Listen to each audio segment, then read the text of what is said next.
today, awesome people. Every time I step into these shoes to do a presentation at a player gathering of EVE Online, I have an increased appreciation for this community. And the reason for that is always the same. It's that in the meantime, between the last presentation and the current one, I have been delving into facts and data about you guys and discovered something super awesome. And that's exactly what I'm about to share with you today, something I believe is extremely awesome, but also very important for the development of our society today. A little bit of background on me, where I'm coming into this equation. I am CCP Ghost. I am the strategist for CCP Games, and I lead the analytics team. And to explain it simply what it is that I do, I love my job. I think I have the best job in the world. I get to look into behavioral data on an established community and an economy and figure out what it is that makes it tick. A few years ago, I was working at the Special Prosecutor's Office in Iceland, very much for similar reasons. I was interested in how money runs our society and what was happening in Iceland. So I was interrogating financial people for potential fraud and criminal activity in that sector when Helmar, CCP Helmar, the CEO of our company, approached me and he said, if you come and work for me, you will get access to the world's biggest behavioral data set, which is 15 years of data from EVE Online, the economy, where millions of people have participated. And he certainly did not disappoint because I have been allowed to, over these years, do several deep dives into the community. And what I've found every single time has been, at least to me, staggering. And that is why I'm here today, because I want to share a couple of these things with you. I want to start the story with this man. This man is called Robert Steen, and I am fairly confident that a lot of you in this room have at least seen the news story or read about him. You may have forgotten why. His story is a very sad one, but it's very relevant to our industry because Robert Steen had a son who was an avid gamer. Now, Robert Steen's son was disabled. He had a disease that meant that he was very unlikely to reach, to become an old man. He would probably not be a very old person. So Robert Steen's son's favorite game was World of Warcraft, and you can see his character here, the avatar behind Robert Steen. And he used to play this game a lot. Now, Robert, being of the generation that didn't really grow up with gaming, did not think this was a healthy or a positive activity. But he decided, since his son was actually very sick and he couldn't leave the house easily, he would, as he phrased it himself, look the other way. Now, one day the inevitable thing happened and Robert's son passed away. Robert started to attend to the funeral, and then something weird started happening where lots of people all over Europe and all over the world actually started showing up to his funeral. And Robert didn't know who these people were, and he'd never seen them before. And time after time, they came up to Robert and they said, I just want to shake the hand of the father of a great leader, of a great person, of a great friend. And Robert was like, what is happening here? And they started telling him about his son's alternative life and how incredible of a person he had been, and how he had raised hope in their lives, and how he had been a really good friend. And Robert realized that he had made a big mistake with his life. He had chosen to not participate and ignore this element of his son's life, realizing that it was very rich and fulfilling socially, creating meaningful connections. And so Robert asked the question, what does it mean to be a friend? And because of Robert's courage coming out with this after his son's passing, he has actually, this is the biggest news story to come out of Norway that year. Robert and his son are Norwegian. And this has started a debate all over the world on what does it mean to connect with other people through games. Now, us at CCP, we've been doing actually a lot of research into this, and I spent months of my life trying to figure this out, because it didn't start off as like, oh, this data shows me this, I need to figure this out. Actually, it started at gatherings like this. It started at FanFest in Iceland, and then the tipping point came actually on eVegas 3 years ago, I think, rather than 2 years ago, when I realized, after hearing stories and stories and stories from the player community, where they were describing the relationships they were building in the game and how they went beyond everything in their lives, how they were meeting people, starting relationships, starting companies, flying across the world to meet each other, meeting up in virtual space and the alternative world. And the stories I was hearing were immensely powerful. So I started thinking, like, we need to understand this better. How do these connections get formed, and what do they mean? And this has led to a big body of research that we're calling the friendship machine, or the Eve effect. And it is actually starting to influence government policy now around the world, because here, for example, you can see the CEO of our company, CCP Helmar, where he is addressing the Korean National Assembly, where they were having a debate on if they should put in limits on the usage of video games. And he was put in front of the National Assembly to share a little bit about the friendship research that I'm about to share with you guys. I've also been asked by several universities across the world to build classes around this topic, because every time I show the data that we have to people, their minds are blown, and it breaks certain stereotypes that we have, which is why this is important for us. But this is very important for another reason, a very, very important reason that is hurting our society today. And that is that loneliness is becoming an epidemic. It takes you just a few seconds if you Google loneliness to see what I mean. A lot of governments are actually starting to consider loneliness as a public health problem. Why? Because people, when they have severe cases of loneliness, their health deteriorates incredibly fast. One study found out that it's the equivalent of smoking 15 cigarettes a day.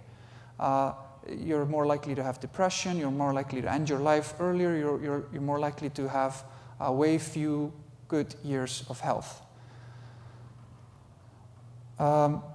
Another theory about loneliness is that it's polarizing our community. And this article actually went into, it was looking at the polarization in America between the Democrats and the Republicans. Because when you're lonely, you seek out opinions that match your own to a much unhealthier degree than if you're constantly surrounded with friends, which can lead to, it increases the likelihood of extremism, it increases the likelihood of dangerous echo chambers, all of this stuff that is currently tearing through our communities. So how many people do feel loneliness? This is where I was the most shocked, because the numbers are staggering. This is research that the BBC did, where they had 55,000 people take part in a survey, where it turned out that about 40% of people between the ages of 16 to 24 report loneliness, and about 30% report serious loneliness. The numbers don't drop down very much in the different age categories. They're around 30%, which is 1 in every 3 person, which is incredibly high. There was a survey also done in New York in the 70s, where people were asked, how many good friends do you have? And the definition for a good friend was somebody that you would be willing to share a deep secret with. And the average number back then was 7.1, I think I'm remembering correctly. Then they asked the same question again in 2014, and the average number of friends was 1.4. This is, for some reason, an epidemic. And the ways to counter loneliness are to find meaningful ways to connect. And my studies and our studies have shown that connecting through the internet isn't just connecting through the internet. If you rely on your social connections being to receive likes on Instagram and give likes on Instagram, you're very, very likely a very anxious person. And you're dealing with anxiety and probably a bad self-image as well. This is a horrible way to structure your base for social connections. I would say that's like probably the bottom layer. Then it goes up, having a conversation with somebody on Facebook is obviously better than just communicating through likes. Playing a video game with somebody because you're going through a project together, and if you're communicating via headset, again, is better. But then we come into, but not all games actually are equal here. And this is something I want to tell you a little bit more about. And here we come to our game, EVE Online. So I decided to study our game because of all of the stories I'd heard. There is definitely something awesome. But am I only hearing from the people who have the best stories, or is this something shared across the community? So I sent out a survey to basically all of the people that play the game, new players and old players. And I asked them a couple of questions about friendship. One of the questions I asked is, have you made a friend as a result of playing EVE Online? Now, when I was thinking about this, I have never made a friend as a result of playing a video game. So I was like, I would be really happy if I would see maybe 15% that say that they've made a friend as a result of playing the game. It's 73%. 73% out of everybody that answered said that they have made a friend as a result of playing EVE Online. Now, this is self-reported, and I didn't put in any definition of a friend, so I just gave the players, and I think that's the only way to approach this. They have to define themselves what is a friend. But this is like multiples higher than anybody had expected. So there's something that we're on to here, I think. I want to share also a couple of the stories that I've heard because they are quite extreme. For example, did anybody see this news article? I love it. These are two EVE players. The first EVE player there on the right, whose name is Sishan van Heerden, he participated in, so there was this thing where a person was retiring, he had a bookstore, and instead of selling the bookstore, he just decided that he was going to raffle it off, he was going to gift it to somebody. So he raffled it off, and this person, an EVE player, won the bookstore. So he was now the proud owner of a business, and he needed somebody to run the business with him. So who did he turn to? He didn't turn to his schoolmates or some business people in his area or somebody in his family. He turned to his friend, the Icelander Sveinbjörn Stefán Einarsson, who he had been playing EVE Online with for 9 years, and he asked him, would you fly over to my country, move to my country, and run a business with me? And Stefan was like, yes, let's do it. And he flew over there, and now they live together and run a business together. Now, to anybody outside of EVE, this sounds super weird. And the question I had, because I was going through this, I was like, if I would win a business, who would I reach out to? And my first thing would be like, it needs to be somebody I can trust. It needs to be somebody I'm comfortable with and I can have easy and hard conversations with. But it also needs to be somebody that I think is a savvy business person, right? So does EVE prepare you for business? What do you guys say? Yes. Well, there's one no, but the rest of you say yes. So I'm going to share another incredible story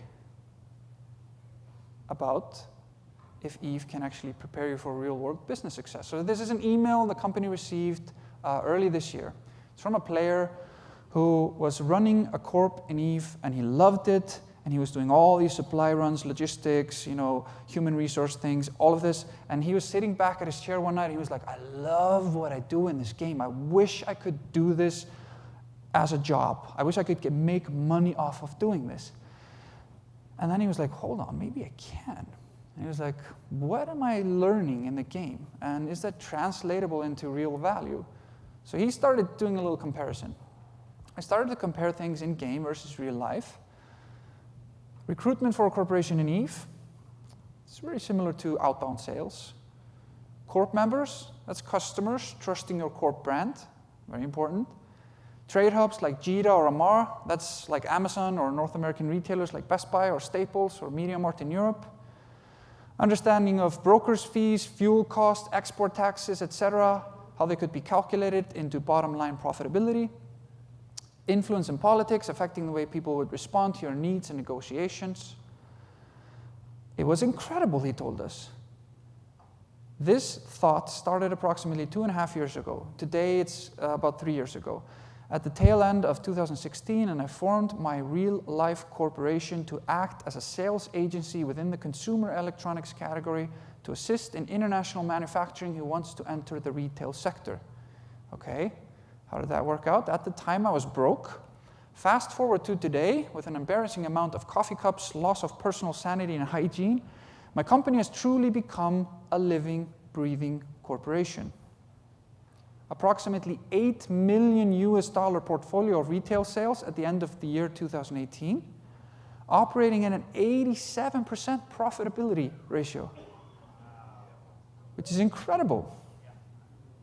And I followed up with this person who gave me his permission to share this story, and I asked him, it's been a few months since you sent us this email, how are things going today? And the numbers he reported today are even higher. This person went to Eve Business School.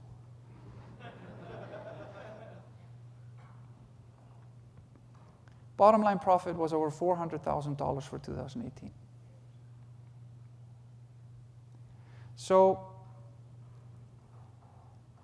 one more story just really quickly, because that's the story that started me on this path. After I heard this story, I decided I have to research this. The person that told me this story is actually here today, and she has also given me permission to share it. And I'm going to share a very short version of it because it's a long, awesome story. But basically what happened to her is that her house was caught up in a natural disaster.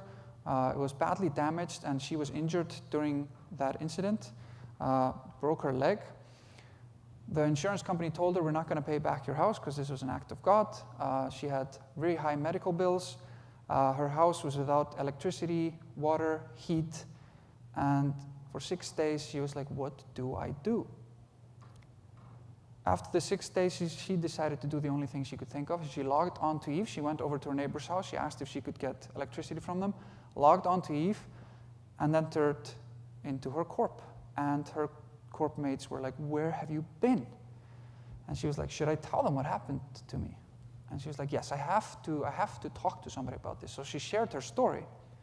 And the way she explained this to me on Discord for an hour, nobody said a word. Everybody was just listening intently. And then when she had done told her story, one of the persons spoke up and was like, I'm a lawyer, where do you live? I want to help. The next day, a lawyer showed up at her house, who this person from her corp had sent there, and helped her get her medical bills down, helped her deal with the insurance company so she could get settlement to fix her house and sell it, and did all of it without asking for a single penny. This is bond that, even with the best of friends in the real world, you don't see. This is deep, deep stuff. And after I heard this story, I was like, I have to understand better how and why this is happening in the game. So the first thing I wanted to understand is, are Eve players different? Are they different from other players? Are they different from other groups in the community? So we sent out a survey, again, asking our players to self-describe themselves. And I asked around the company before we sent this out, what do you think the highest group is going to be? And most people were like, it's going to be some sort of aggressive type that loves combat and conflict and betrayal, and which is kind of what we're known for. But that's not what we saw. The highest group, most of our players describe themselves as helpers. And I was like, wow, I wonder how that is represented in our game. So I looked a little bit deeper into those players that self-describe as helpers, and it turned out that they are also the people with the highest engagement. So the most active player group in our game, and the biggest player group, is helpers. Now that paints a really different story, and I was like, why? And it took me a few months of having discussions mainly with the community, because that is usually how my research has transcended steps, is you guys tell me something, I'm like, that's what I was missing. It took me a while to realize that the reason helpers are attracted to Eve and they love Eve and they stay in the game is that because of the freedom that the game offers, with all of the ruthlessness that comes with it, it also creates massive opportunities to help others, to be of assistance to others. So I mean, think back on history. If you think back of like really bad times of history, like World War II, turbulent times, those are the times of the worst stories of humankind, but also the best stories of humankind. I love that quote when it says, like, when there's a calamity, when a horrible event happened, don't look at the aggressors. Look at, the lines outside the blood banks. Look at how many people show up to help. Eve seems to have plenty of people willing to do that, which creates this unique community that we have. So I kept digging. Okay, helpers. I am studying friendship. I would assume helpers are, a really valuable commodity when it comes to cultivating friendship within bigger groups. And friendships are all about connections. Remember, how to battle loneliness, you need to have meaningful connections. So we started looking at connected players. We put down a couple of filters, players that are active in the chat channels, actively joining fleets with others, etc. And we compared them to players who are not. And connected players, they're more valuable, they're more engaged, they're more satisfied, and they have higher tenure. They're like, from our perspective, the perfect customer. From your perspective, a happy, engaged player. So, with every step that I delved deeper into this, I was more sure that we are onto something super important here. So, next step I wanted to understand is, does Eve offer something unique, something specific with, like, why do we have so many helpers?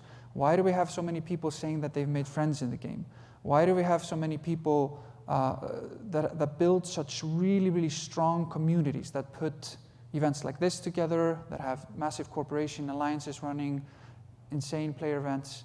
So I started looking at psychology theories about just what do people need to have in their life to be happy. And there are 4 key motivations to be happy with how you spend your time. So you could think now on Eve, you could think on your job, you can think on anything that you're spending your time on. You need these 4 things. If one of them is missing, you're probably not super happy, but you might be okay. If 2 of them are missing, you're probably not really happy. If 3 of them are missing, you're probably thinking about leaving the game or quitting your job or whatever it is that you're measuring. So let's look at it. The first thing is extrinsic motivation. This is very simple and easy in most cases. This is like stuff like, you go to a job, you expect to get paid. You get a paycheck. That's an extrinsic motivation. So in Eve, that would be stuff like ISK or Plex. Second thing is mastery, the urge to get better and better at something that matters. In your job, in your video games, you want to experience like, yes, I'm becoming better, I'm becoming smarter because I am investing time and resources and effort into this. I now know more about this. I am better at English. I am better at making money. I am better at fixing computers, whatever it is. You need to experience this. Third thing is autonomy, the desire to direct our own lives. If you're stuck in a job where you have no autonomy over what you do, this is missing. If you're allowed to choose whatever you work on, when you take breaks, etc., you probably have high autonomy. So you want the highest level here. Eve excels at this from a video game perspective. There are very, very few games that have better autonomy than Eve. And thinking about it, there are also probably very few games that have at least a longer mastery curve than Eve. The problem is probably that mastery curve starts off too high. But all of these are important, but the 4th one is the most important one. And that is purpose. The yearning to do what we do in the service of something larger than ourselves. So this is like if at your job, if you work for the military, it's important that you experience that you feel that you're making the country safer or the world better or something like this. If you work in the service industry, that you're making people happy that deal with your service. And in Eve, purpose comes in many flavors, and it's very different between people. But people also have a tremendous freedom to choose and pursue their purpose.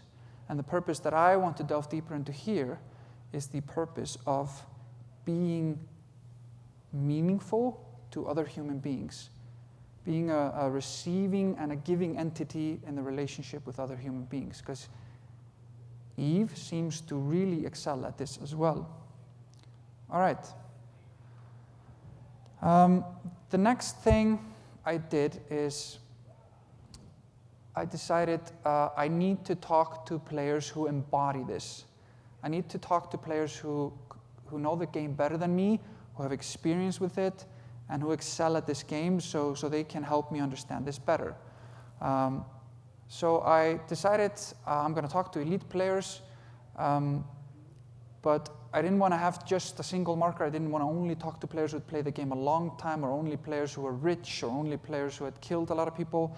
So we set down a whole bunch of markers, players who were active in social channels, players who were rich, players who had played the game a long time, players who were warriors, players we had a whole bunch of lists, and from that emerged a list of 300 players that were above everybody else, that were like elite, almost any way you measured it. And I decided to reach out to these players and see if they were willing to come and have a chat with me, if I was allowed to interview them. So I asked them about their journey into the game. Like, what made you elite? What took you from, being a casual gamer to being an elite member of this community that is EVE Online? So they started telling me their stories, and some red threads started to emerge. And I pulled out some of the red threads because they actually became really clear and way fewer than I thought that unified these people. And this is a really good quote that I think captures what I'm about to go deeper into. You develop social networks. I'm flying with the same crew for 10 years. The reputation you develop, the stuff you build together, it's not just a computer game, it's a world with a social network. It is a virtual world. This is from a 12-year veteran and the leader of multiple corps and alliances in the game. All right, they kept going.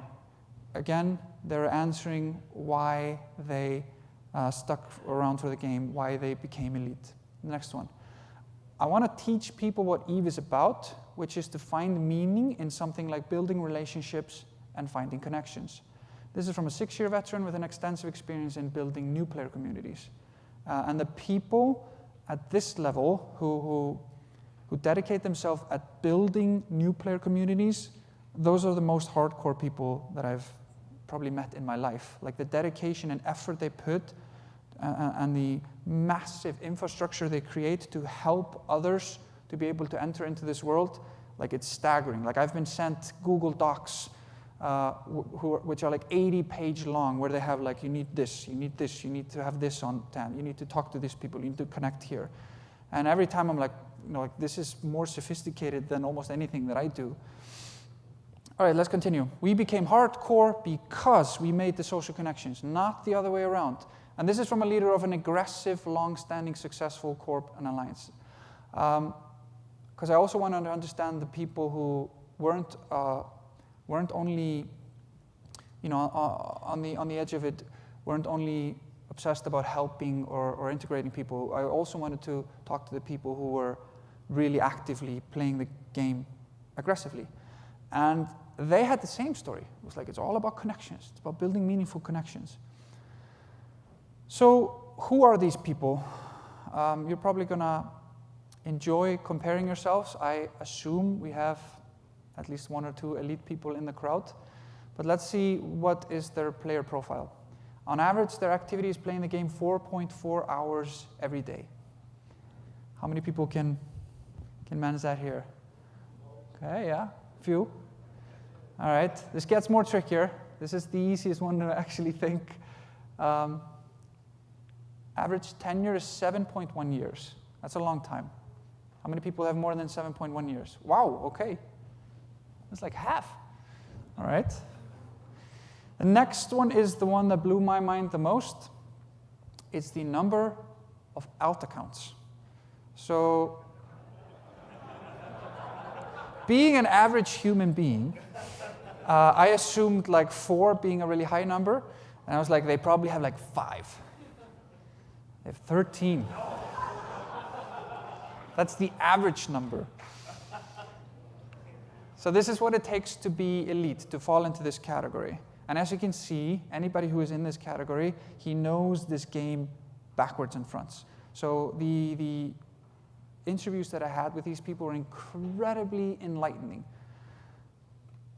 So what characterizes these people? That's the interesting thing. Connections are absolute key in who they are and how they became elite.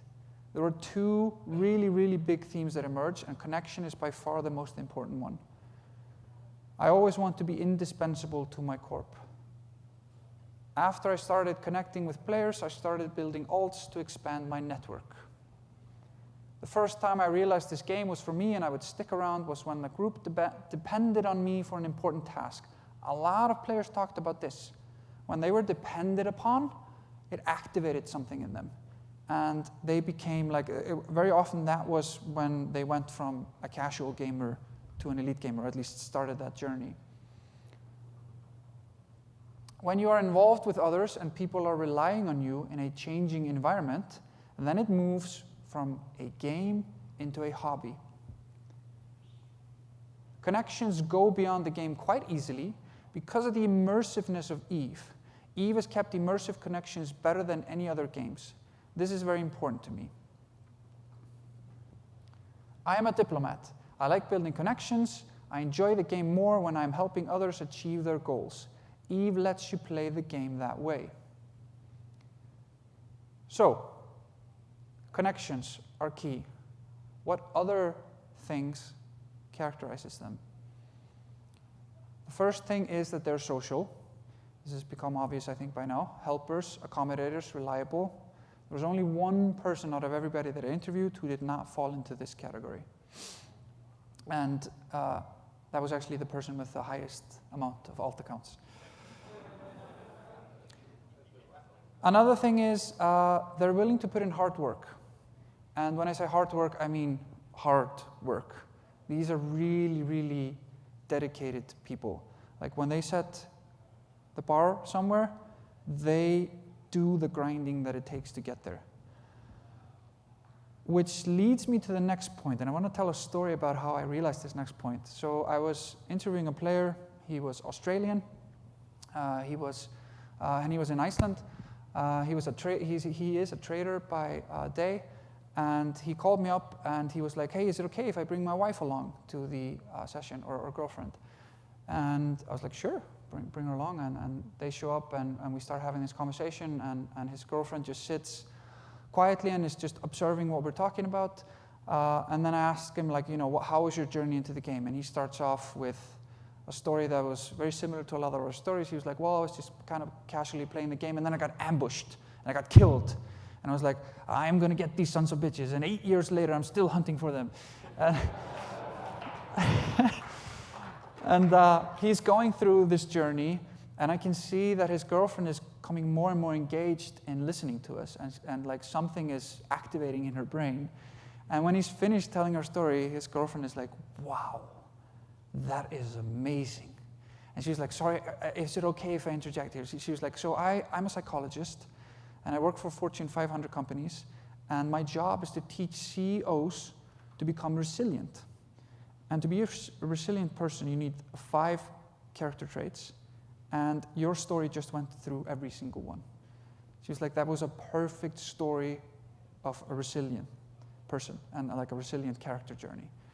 And she was like, do the other elite players that you're interviewing, do they have the same character traits? And she went through the character traits with me, and I was like, I don't know. This was early on in my interviews, so I went out of this interview, and I backtraced to the interviews that I had done. And I was like, yes. I didn't ask about most of it, but most of them seemed to have it. And then I made sure in the rest of the interviews to check for this. Every single person had it. Every single person had resilience. And resilience is an incredibly sought after character trait. So I went back to Helmar, and I was like, I know who we need to target. We need to target resilient people. Those are the people who are going to flourish in EVE. And I showed him all my research, and he was like, okay, but are you sure that resilient people are the people that we need to target instead of that you become resilient at playing the game? I was like, what do you mean? And he was like, well, think about the stories that you're sharing with me. It seems like because of the experience they went through, they're becoming resilient. Go back and check if that's the case. So I went back to these people and I sent them email and I started asking about like for these 5 character traits, would you say they have them? And they were like, yes. Would you say you've always had them, or have they been strengthening, because of the game, or did you acquire any of them throughout the game? And 2/3 of them, it was even more than 2/3, said that they had acquired them because of the game. Less than 1/3 said that they had come into the game with these character traits. And my mind was just like, it's like we created a resilience engine, which is like the best thing. Like EVE Business School and Resilient Engine is like you should pay to apply for this game. It's like it's making you better at all these. Pay more. So I'm going to announce that we're raising subscription fees now. No. And goal-oriented, and actually willing to put in hard work, goal-oriented, and social. They're all markers of being resilient. Along with not understanding who you are and not taking yourself too serious. So again, as usually happens when I go down these rabbit holes, my mind was completely blown, and I was like, wow. So recurring themes, again, if I continue a little bit more with the elites, because these are so clear. I expected to have data running all over the place, but it was so clear. They have experienced deep emotional events in the game, but the negative ones were the key shapers early on. So what does that mean? Stuff like this. I spent the first 2 months mining to get a Hulk, then I got greedy, took it to null, and lost the Hulk. This was a key moment. I realized how much time it cost. This gave me drive and dedication, and I decided that I have to learn more so I don't make the same mistakes again. Social connections are a key reason for why they are plutocrats. And they pursue ambitious goals. Another really important thing. If there's something impossible, I want to get it. What started my drive in the game was that I saw the top reward in the Caldari LP store, which was a Raven ship, and I decided I want to get it. It is so important to feel like you're a part of something and that you can influence it. So they are resilient. I like the smack in the face complexity of the game. They are also in player-run corps, 94% of them versus 74.4% of the total. So a picture is starting to merge. Why is that important? Because players in corps have higher satisfaction ratios. They like the game better. Players in corps also play longer. So what can I tell you about corps? Because corps are key engines for creating these meaningful social connections. And can I give you any tips on retaining players? Actually, yes, I can. Because I've also run intensive studies on new players. And what we found out there is that new players in general are not ready to join a corp. Why? The main reason is simply, as is with all of us human beings, we don't want to feel stupid. We feel like I want to understand a little bit what's happening before I start talking to people about it.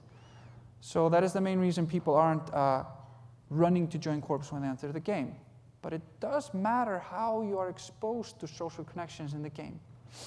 New players basically should be sought out and given a role or purpose.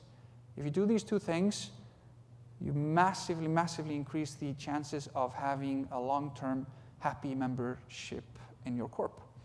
So out of the roughly half of new players that are not in player-run corporations, 58% give reasons for not being in a player-run corp that indicate they are not ready or they do not want to join them. But if players are sought out to join, they are more likely to stay. While you're 2.5 times more likely to become inactive if you join the corp by applying, while you're 2 times more likely to be active if you joined one through getting support from corp.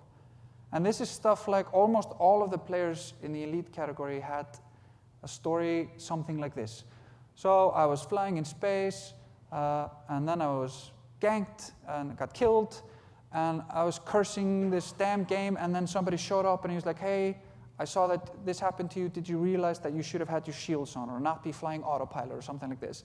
And they're like, if you want, we're heading out for a supply run, or we're doing XYZ. You can join us if you want. We can supply you with a new ship and get you back on your feet. And the person would be like, whoa, why? What's the catch? And as it turns out, the catch was that we need more members and you're valuable to us. And they became incredibly grateful for the opportunity. They were allowed to ask questions, which is really, really important as a part of this. They were allowed to feel that they were not stupid, so they weren't punished for asking questions. And as a result, their trust towards that social entity and loyalty grew really rapidly.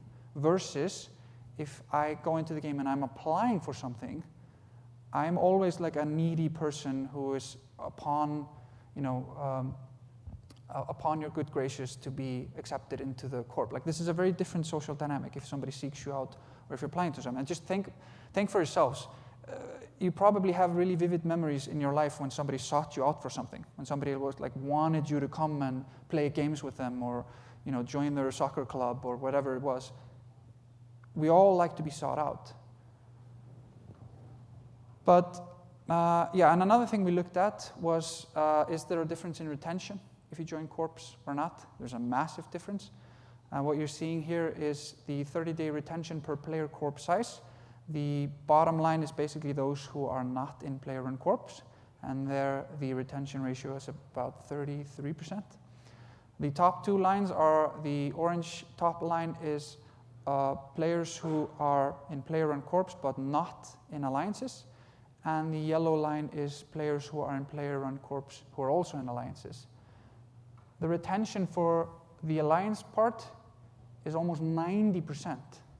While the retention for player-run corps is about 80%, which is extremely high. Now, the interesting thing is it rapidly drops after about 100.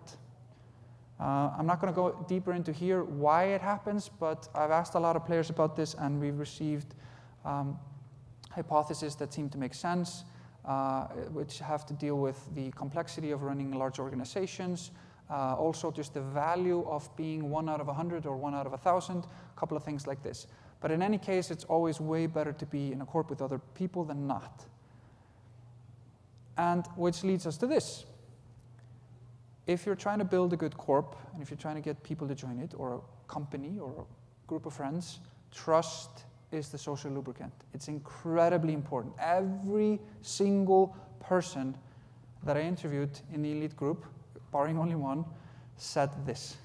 If you cannot trust the guy flying next to you, you are on your own. And if you're on your own, why are you flying in a multiplayer game? So the next thing I wanted to look at then was trust forming. And almost every single person told me the same thing again. Deep trust forming is accelerated. Sorry, that's not what they told me. That's just a statement of fact. Deep trust forming is accelerated in dangerous, ruthless situations. And I wanted to dwell a little bit on what that means. Do we have any people here in the room in the military? Yes, a few. Okay, so the military excels at this, at forming trust. And if you think about it, if you look at the history, when we have cases where, like, I'm allowed to go back and see my family from the front lines, and I say I don't want to, when people are asked, like, why would you not want to go home to your wife and kids instead of being on the front lines in some war? The answer is never, well, because I want to kill some Nazis, or because, I'm fighting for democracy, or because I hate these guys so much. It's always the same answer. I don't want to leave the guy next to me. I cannot leave my squad. I cannot leave my battle buddy. Because the trust that is formed in warfare accelerates social bonding so rapidly that it becomes more meaningful than even towards your wife and kids back home. And the military does an excellent job of this, even in peacetime. And I've actually tried this out. When I lived in the States, I did training with the Reserve Officer Training Corps, which is definitely not as hardcore as some of the training you can get, but they did this there, and I've interviewed a lot of soldiers, asked them about this. What do they do for the first few months? They bring the group together through shared misery and through a common enemy, who's usually the drill sergeant or a person like that. You know, I have a battle buddy, the drill sergeant stole his rifle, and he asked me, like, why doesn't he have his rifle? You were supposed to watch out for him. I don't know. We're both punished. We start to hate that dude, and we form a bond over it. Then they throw us, naked into the woods, and we have to figure out a way back. We're miserable, but now we've shared that experience. This accelerates friendship bonding tremendously. So in Eve, this happens in fleets. Get them into fleet, I was told. What does that mean? If you look at some data for fleets, 23.5% of active players joined fleets. 9.6% of new players joined fleet. I think this is one of the key things we are failing at, both as a company and as a community, with getting new players into the game. 90.4% of them don't join fleets. And it matters tremendously when you join the fleet, because if you don't join the fleet within the first few days, you don't join one at all. That's what the data tells us. And that is important because player-established fleet roams for newbies are our best retention mechanisms. And the numbers for this are off the charts. This is a direct quote from a person I interviewed when I was entering the newbie player corps. In the case of Agony Empire, they started doing this fleet roam for newbies in 2006. By 2015, Agony had nearly 10,000 pilots take one of their classes. Looking at the activity level of several thousands of those former students, at one point, 82% of those players were still playing 1 year later. That held true all the way back to 2008, 2006. I didn't even believe this number. It was ridiculously high. Then I started asking the other corps. None of them had this high number, but they were reporting like 56 to 67%. In any case, numbers, and then they sent me data. Numbers that were way higher than anything we have ever been able to do at CCP. So these are the best retention mechanisms currently in the game. So what is important for joining a fleet? It is to get people to die with you. This is something I've been told again and again and again, and it fits. It makes sense, because you're suffering together. You're experiencing something emotional together, and you're doing it with your buddies. So this isn't too important. I'll just go over this really quickly, but we also looked at the difference of players who join fleets and those who don't join fleets. And again, the difference is just massive. When it comes to warps, there's a 26% increase overall, while the other group, the same type of group of player that doesn't join fleet, falls by 41%. Log-on days, it falls 1%, because keep in mind it's always falling because of the churn, but it falls 33% for the control group. Log-on hours rises 25%, while it falls 46% for the control group. Like, this single variable is insanely, insanely important. Which gets us back to the devastating loss point. Why did all of these players tell me that getting the new players to die in a fleet was most important? And why did all of the elite players have a devastating event early on in their character journey? It seems to be that a devastating loss is a key molding moment. But I had been studying new players, and for new players, if they had devastating loss, they left the game. So why is there a difference between the two groups? Turns out that there are three really important factors that differentiate which group you fall into. First one is, did you understand what happened to you? If you're flying and you got suicide ganked and you have no idea what happened, versus if you're like, well, I should have been cloaked, or I shouldn't have autopilot or something like this. The difference is, do I blame myself or do I blame the company or the suicide gankers or whoever?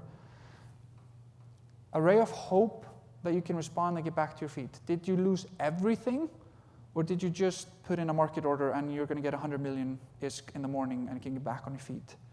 But the third and most important element, and I'm hoping that you are willing to, you can guess it by now, based on the theme of this, is social support.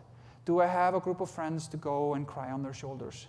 And they'll be like, yes, those damn goon swarm, we'll get them with you, whatever it is. and like, oh, the reason this happened to you was, they'll give me the understanding, they'll give me the ray of hope. This is massively important. And think about it just for real life.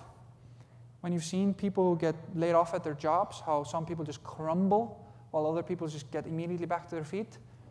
Apply these filters and you'll probably see why.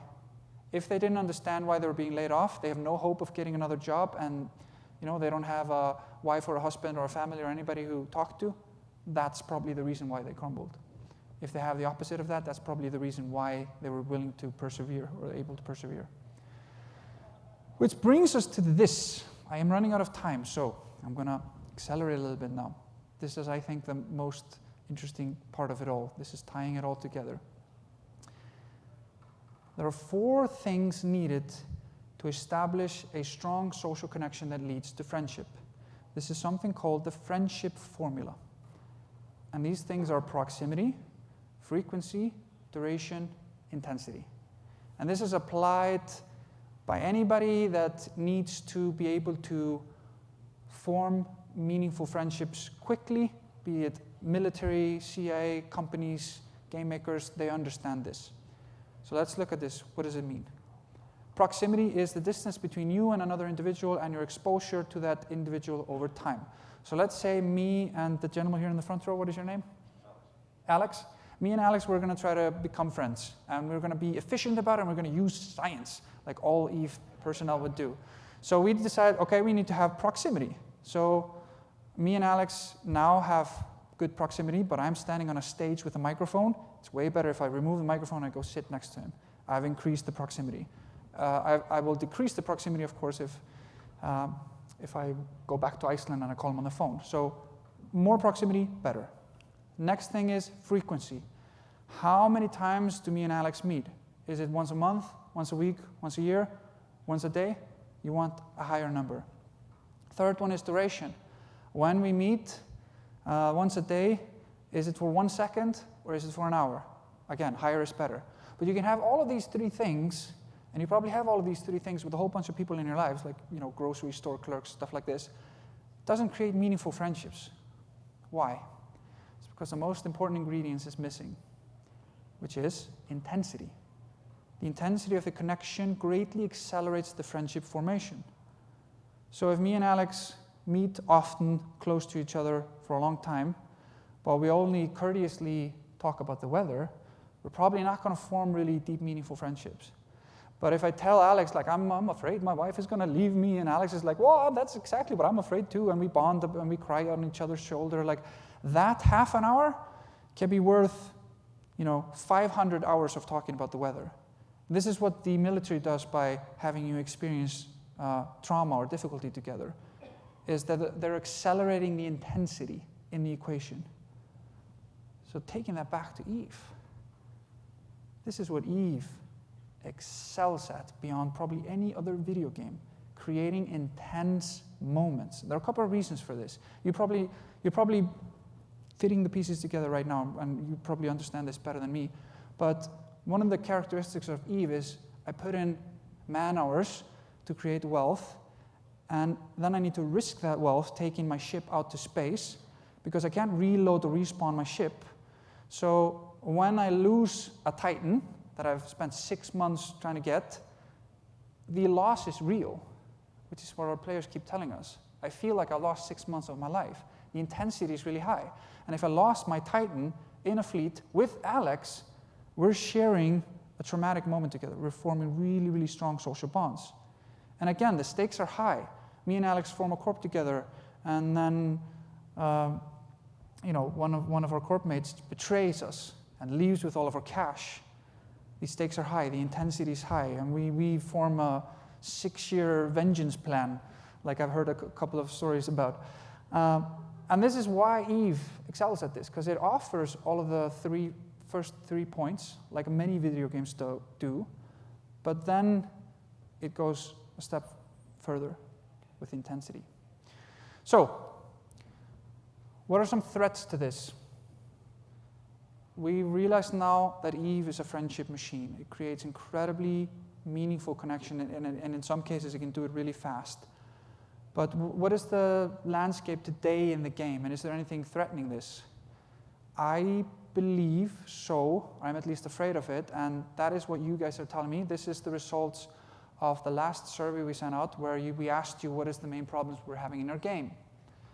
And if you look at item number 3, wealth and power inequality, this is coming up again and again now in interviews I'm doing with the player community as a problem to meaningful connections being formed in the game.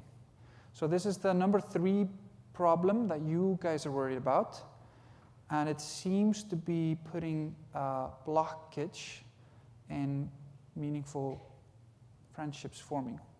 Why? And what is the wealth and power inequality in EVE? This is, on the user level, the amount of ISK in EVE divided into quintiles. So at the bottom there, you see the bottom 20% of players, they own 0.1% of the ISK in the game. At the top 20%, in 2014, they owned 88.6% of the ISK in the game. Today, they own 95.47% of the ISK in the game. So, not only is this increasing, but these are probably not healthy numbers. We are trying to understand better what these numbers mean. This is very, very fresh data that I'm showing you. But if we compare this to, which I know isn't a fair comparison, but if we compare this to a country economy, and we take this country, the US, which is widely critiqued for having inequality problems, these are the numbers for household median wealth in the US. At the top 20% there own 69.1%, which is way less than the top 20% in EVE own. Now, why is this a potential problem? And I'm only flagging this now as a potential problem because I haven't done the proper research on this. And this is one of the things I want to invite you to have a chat with us on. We have 2 roundtables now, one at 2, me and Larrikin, on data and botting, and then one at 3 on the friendship machine. Because we need to understand this better, and we need to understand it from your perspective. One of the reasons I'm flagging this as a potential concern is players are telling us stories about how new players are being integrated into the game. And I'm just going to tell you one story because I'm running out of time, is when you ask players, like, why did you love the game? What happened? Usually it's a story like, I really wanted to get this ship. I spent 6 weeks grinding for it, and then I got the ship, and it was a super proud moment. And I was like, yes, I made this with my own hands, and now I can start to achieve these goals that I've set for the ship, and now I can start showing other people the ship, and like there's some progression curve that anchored them to the game and gave them self-worth in the game. Positive or not, what is happening now to a lot of players is they're being swept up by extremely wealthy players who throw cash at them, for a lack of a better term, removing this progression traction, or at least limiting it, where like I am not the agent of my fate, this extremely wealthy person is. Of course, it's nice that I have all this cash and I have all these ships, but they're meaningless to me. And then the next thing that happens is they've created, I've been told really interesting stories about like PvP content farms where they simulate PvP combats for these players. But the problem is that there's nothing meaningful on the line. So this is both a positive and a negative thing, I think. The positive thing is that these wealthy players are creating really powerful structures, and they're trying to use them to help players enter the game and to remove this entry barrier that our game has. But it seems to be coming at a cost. I don't know. We need to investigate further, and I'm inviting you for that dialogue with us and to help us understand like what data do we need to look at, and what do we need to measure to understand if the wealth inequality is coming at the cost of meaningful connections being created at the game. What does this all amount to? The EVE effect shows us that EVE is a friendship machine, which is incredibly important and valuable because loneliness is an epidemic today, and friendships, valuable friendships, increases your quality of life almost across the board. We want to foster this, and we want to understand this better. We want you, because almost all of the insights that made my research jump in leaps came after dialogues with you guys. So it's very important for us moving forward that we continue these dialogues. So how do we strengthen the friendship machine? What do we need to do? Are there any features notably missing? Are there any hindrances in the game that are limiting these bonds to form? So we want to hear from you. You're the experts. Please join the roundtables that we have at 2 and 3, me and Larkin. And the question here is, how can we support you in bringing in more players, improving the connections, and with the players, and building more and better, deeper, meaningful relationships? Thank you. You've been great.